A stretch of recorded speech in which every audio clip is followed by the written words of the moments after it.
Russian President Vladimir Putin warned NATO against crossing a red line in Ukraine, underscoring that Moscow would have no choice but to respond while boasting about Russia's hypersonic missile development.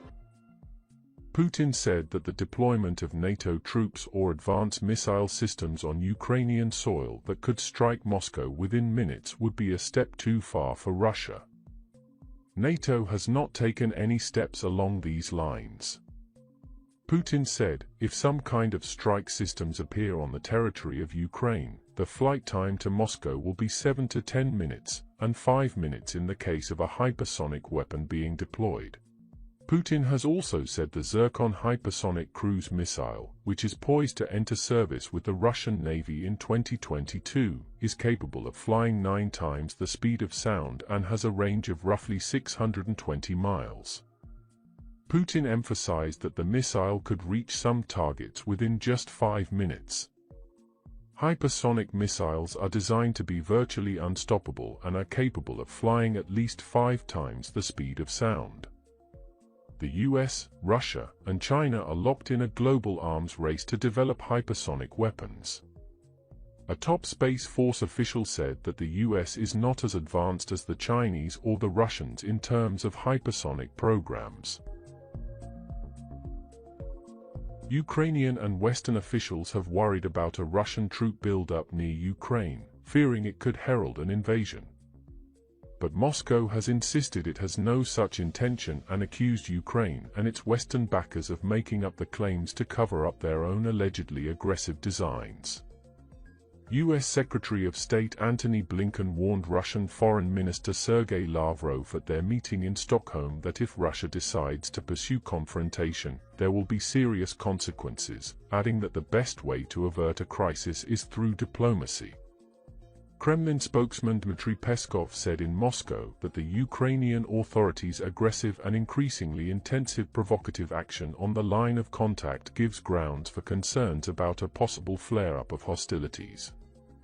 He said that recent statements from Ukrainian President Volodymyr Zelensky and other Ukrainian officials indicate that the Ukrainian leadership doesn't exclude a forceful scenario. On the other side, Russia has accused Ukraine of deploying half its army, about 125,000 troops, to confront pro-Russian separatists in the east of the country, and said it had launched its regular winter drills in its southern military district bordering Ukraine. Maria Zakharova, spokesperson for the Russian Foreign Ministry, said, "The Ukrainian army is building up its military strength, bringing in hardware and personnel." The Ukrainian military declined to comment on her statement. Zakharova said that, according to some reports, the number of troops in the conflict zone in Donbass had already reached 125,000 people, which is half of the entire Ukrainian army. Russian Foreign Minister Sergei Lavrov accused NATO of deploying a significant amount of military hardware near Russia's borders and said Moscow could respond to security threats from Western countries and Ukraine if necessary.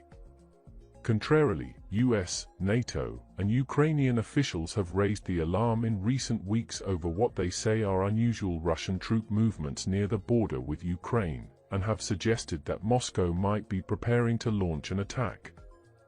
Moscow has denied any plans to do so. Lavrov said Ukrainian military maneuvers and use of drones in the country's east, held by separatists, posed a threat to Russia, and it was ready to respond if needed. He said, "We simply cannot rule out the possibility that Kiev will set out on a military adventure." President Putin stressed that they do not need conflict, but if the West cannot hold back Ukraine, and on the contrary encourages it, of course, they will take all the necessary steps to ensure our security. NATO Secretary-General Jens Stoltenberg warned that the US-led military organization must prepare for the worst as concern mounts that Russia could be preparing to invade Ukraine. NATO is worried about a Russian buildup of heavy equipment and troops near Ukraine's northern border, not far from Belarus. Ukraine says Moscow kept about 90,000 troops in the area following massive war games in western Russia earlier this year, and could easily mobilize them. Ukrainian President Volodymyr Zelensky said that his country's intelligence service had uncovered plans for a Russia-backed military coup.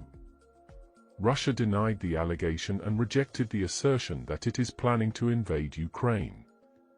Zelensky was addressing parliament after Ukraine had urged NATO to prepare economic sanctions against Russia and boost military cooperation with Kiev as a way of deterring the Kremlin from launching a new attack after Russia began massing troops near to the border.